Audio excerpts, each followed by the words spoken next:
ಅಂದರೆ ಮನುಷ್ಯನಿಗೆ ಬುದ್ಧಿಶಿ ಇದೆ, ಜ್ಞಾನ ಇದೆ, ತಿಳುವಳಿಕೆ ಇದೆ ಅಂತ ಹೇಳ್ತಾರೆ. ಅಂಥ ಮನುಷ್ಯ ಆಗಾಗ ಅಜ್ಞಾನಕ್ಕೊಳಪಟ್ಟರೆ, ಅವಿವೇಕಕ್ಕೊಳಪಟ್ಟರೆ, ತನ್ನ ಆಚಾರ ವಿಚಾರಗಳನ್ನು ಕಳ್ಕೊಂಡ್ರೆ ಅಂತಹ ಮನುಷ್ಯ ಎಚ್ಚರಿಕೆಗಾಗಿ ಜಗತ್ತಿನಲ್ಲಿ ಕಾಲದಿಂದ ಅನೇಕ ರೋಗಗಳು ಬರ್ತಾ ಇದ್ದಾವೆ, ಕಾಯಿಲೆಗಳು ಬರ್ತಾ ಇದ್ದಾವೆ. ಈ ಬರುವಂಥ ಕಾಯಿಲೆಗಳು ಮನುಷ್ಯನಿಗೆ ತಿಳುವಳಿಕೆ, ಜ್ಞಾನ, ವಿವೇಕ ಮೂಡಿಸ್ತಕ್ಕಂಥದ್ದು. ಹಾಗೆ ಈಗಲೂ ಬಂದಿರತಕ್ಕಂಥದ್ದು ಕೊರೋನಾ ಅಂತೇಳಿ. ಈ ಕೊರೋನಾ ಎನ್ನತಕ್ಕಂಥ ಕಾಯಿಲೆ ಇದೇನು ಹೊಸ್ತೇನಲ್ಲ, ಇದು ಹಳೆಯ ಕಾಯಿಲೆ. ಹಿಂದಿನ ಕಾಲದಿಂದಲೂ ಜನರಲ್ಲಿ ಗಂಟ್ಲು ಬೇನೆ, ಗಂಟಲು ರೋಗ ಅಂತ ಕರಿತಾಯಿದ್ರು. ಅದು ಬಂದದ್ದು 2 ದಿನಕ್ಕೆ ಸತ್ತೋಗ್ತಾ ಇದ್ದು ಮನುಷ್ಯ. ಶ್ವಾಸಕೋಶಕ್ಕೆ, ಗಂಟ್ಲಿಗೆ ಬರುವಂಥ ಕಾಯಿಲೆ. ಇದು ಯಾತ್ರಿಂದ ಬರುತ್ತೆ ಅಂತ ನಾವು ಸ್ವಲ್ಪ ಯೋಚನೆ ಮಾಡಿದರೆ, ಸ್ವಚ್ಛತೆಯನ್ನು ಮನುಷ್ಯ ಕಳ್ಕೊಳ್ತಾ ಇದ್ದಾನೆ. ಆರೋಗ್ಯ ಅಂದರೆ ಸ್ವಚ್ಛತೆ ಅಂತ. ಆ ಕಳ್ಕೊಳ್ಳೋದ್ರಿಂದ, ಸ್ವಚ್ಛತೆ ಶುದ್ಧ ಇದರಿಂದ ಮನೆಯಲ್ಲಿ, ಹೊರಗೆ, ಒಳಗೆ ಎಲ್ಲ ಕಡೆ ಕಳ್ಕೊಂಡ್ರೆ ಕಾಯಿಲೆ ಬೆನ್ನಿಡ್ತಾ ಇದೆ. ಇಂತಹ ಕಾಯಿಲೆ ಇದು ಘೋರವಾಗಿರ್ತಕ್ಕಂಥ ಕಾಯಿಲೆ. ಕೇವಲ 1 ಗ್ರಾಮ್ ತೂಕ ಇರತಕ್ಕಂಥ ಕಾಯಿಲೆ ಇದು ಜಗತ್ತನ್ನೇ ಎದುರಿಸ್ತಾ ಇದೆ. ಮನುಕುಲಕ್ಕೆ ಇದು ಮಾರಕವಾಗಿದೆ. ಇದು ಮುಂದೆ ಇನ್ನೂ ಹೆಚ್ಚಾದ ಲಕ್ಷಣಗಳು ಭಾಳ ಇದ್ದಾವೆ ಜಗತ್ತಿನಾದ್ಯಂತ. ನಾನು ಹಿಂದೆ ಒಂದು ಹೇಳಿದ್ದೆ, ಸಿರಿವಂತ ಮಗನುಟ್ಟಿ ಆಳುವನು ಮುನಿಪುರವ, ಯುದ್ಧವಿಲ್ಲದೆ ಮಡಿಯ ಪುರವಲ್ಲ ಕೂಳಾದೀತು. ಸಿರಿವಂತ ಮಗನುಟ್ಟಿ ಆಳುವನು ಮುನಿಪುರವ. ಮುನಿಪುರ ಅಂದರೆ ಅಮೇರಿಕಾ ದೇಶವನ್ನು ಸನ್ಯಾಸಿ ಊರು ಅಂತ ಕರೀತಾರೆ. ವಿಷ್ಣು ವಾಮಾವತಾರದಲ್ಲಿ ಅಲ್ಲಿ ಅವನು ಭೂಮಿ ತುಳಿದಿದ್ದು, ಸಂಪದ್ಭರಿತ ರಾಜ. ಅದು ಸನ್ಯಾಸಿಗೆ ದಾನ ಕೊಟ್ಟದ್ದು, ಅದನ್ನು ಮುನಿಪುರ ಅಂದರು. ಆ ಮುನಿಪುರ ಒಬ್ಬ ಸಿರಿವಂತ ಹುಟ್ಟಿ ಆಳ್ತಾನೆ. ಡೊನಾಲ್ಡ್ ಯಾರ ಮನೆ ಹೋದ್ನಲ್ಲ, ವಿತೌಟ್ ಬ್ಯಾಟರಿ ಜಗತ್ತು ಹಾಳಾಗಿ ಹೋಗ್ತದೆ ಅಂತ. ಹಾಗೆ ಅವನ ಕಡೆ ದಿನಗಳಲ್ಲಿ ಮಳೆಗಳು, ಬೆಳೆಗಳು ನಾಶವಾಯಿತು, ಕೊರೋನಾ ಜಾಸ್ತಿ, ಇನ್ನೂ ಜಾಸ್ತಿ ಆಗ್ತಾಯಿದೆ. ಅಂಥ ಒಂದು ಕಾಲಜ್ಞಾನದ ಸೂಚನೆ ಅದು. ಆ ದೃಷ್ಟಿಯಿಂದ ನಮ್ಮ ಈ ನಾಡಿಗೆ ನಾವು ಬರೋದಾದರೆ ಇದು ಇನ್ನೂ ಜನವರಿ, ಫೆಬ್ರವರಿ ಹೇಳಕ್ಕೆ ಬರೋದಿಲ್ಲ. ನಾನು ಮೊನ್ನೆ ಹೇಳಿದ್ದಲ್ಲಿ ನಿಮ್ಮ ಇದರಲ್ಲಿ ಕಾರ್ತಿಕ ಮತ್ತು ಆಶ್ವೀಜದಲ್ಲಿ ಹಳ್ಳಿಗಳಲ್ಲಿ ಹೆಚ್ಚಾಗ್ತದೆ ಕಾಯಿಲೆ ಇದು ಅಂತ, ಹೆಚ್ಚಾಗ್ತಾ ಇದೆ. ಆಮೇಲೆ ಇನ್ನೂ ಮಳೆ ಬರೋ ಲಕ್ಷಣಗಳು ಭಾಳ ಇದ್ದಾವೆ. ಜನಗಳಲ್ಲಿ ಅಶಾಂತಿ ಆಗ್ತಕ್ಕಂಥದ್ದು ಲಕ್ಷಣಗಳಿದ್ದಾವೆ. ಏನು ಯುಗಾದಿ ಮೇಲೆ ಇದನ್ನು ನಿರ್ಣಯಿಸಬೇಕು ಏನು ಅಂತ. ನೆಕ್ಸ್ಟು ಇನ್ನೊಂದು ಸೆಕೆಂಡ್ ಟೈಪ್ ಇದೇ ಟರ್ನ್ ಆಗ್ತಾಯಿದೆ. ಟರ್ನ್ ಅಂದರೆ ಕಾಯಿಲೆ ವಾಯು ಬಗ್ಗೆ ಬರುವಂಥದ್ದು. ಈ ಕೊರೋನಾ ವಾಯುವಿಂದ ಬರೋದಲ್ಲ, ವಾಯು ಮಾಧ್ಯಮ ಅಲ್ಲ ಇದಕ್ಕೆ.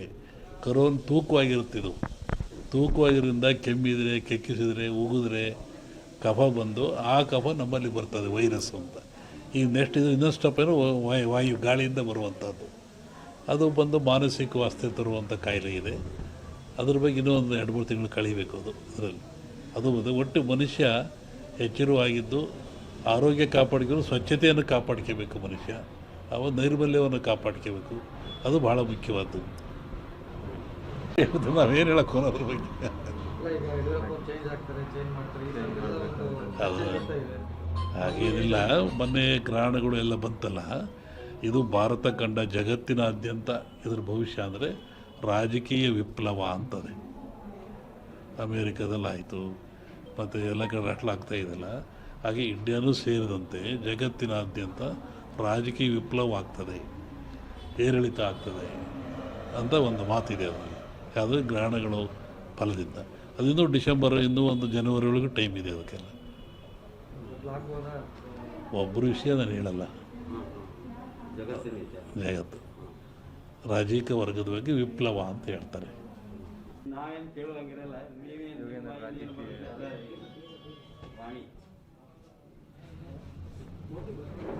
ಜಗತ್ತಿನಲ್ಲಿ ಅತ್ಯಂತ ಶ್ರೇಷ್ಠ ಜ್ಞಾನ, ವಿವೇಕವುಳ್ಳದ್ದು ಯಾವುದು ಅಂದರೆ ಮನುಷ್ಯನಿಗೆ ಬುದ್ಧಿಶಿ ಇದೆ, ಜ್ಞಾನ ಇದೆ, ತಿಳುವಳಿಕೆ ಇದೆ ಅಂತ ಹೇಳ್ತಾರೆ. ಅಂಥ ಮನುಷ್ಯ ಆಗಾಗ ಅಜ್ಞಾನಕ್ಕೊಳಪಟ್ಟರೆ, ಅವಿವೇಕಕ್ಕೊಳಪಟ್ಟರೆ, ತನ್ನ ಆಚಾರ ವಿಚಾರಗಳನ್ನು ಕಳ್ಕೊಂಡ್ರೆ ಅಂತಹ ಮನುಷ್ಯ ಎಚ್ಚರಿಕೆಗಾಗಿ ಜಗತ್ತಿನಲ್ಲಿ ಕಾಲದಿಂದ ಅನೇಕ ರೋಗಗಳು ಬರ್ತಾ ಇದ್ದಾವೆ, ಕಾಯಿಲೆಗಳು ಬರ್ತಾ ಇದ್ದಾವೆ. ಈ ಬರುವಂಥ ಕಾಯಿಲೆಗಳು ಮನುಷ್ಯನಿಗೆ ತಿಳುವಳಿಕೆ, ಜ್ಞಾನ, ವಿವೇಕ ಮೂಡಿಸ್ತಕ್ಕಂಥದ್ದು. ಹಾಗೆ ಈಗಲೂ ಬಂದಿರತಕ್ಕಂಥದ್ದು ಕೊರೋನಾ ಅಂತೇಳಿ. ಈ ಕೊರೋನಾ ಎನ್ನತಕ್ಕಂಥ ಕಾಯಿಲೆ ಇದೇನು ಹೊಸ್ತೇನಲ್ಲ, ಇದು ಹಳೆಯ ಕಾಯಿಲೆ. ಹಿಂದಿನ ಕಾಲದಿಂದಲೂ ಜನರಲ್ಲಿ ಗಂಟ್ಲು ಬೇನೆ, ಗಂಟಲು ರೋಗ ಅಂತ ಕರಿತಾಯಿದ್ರು.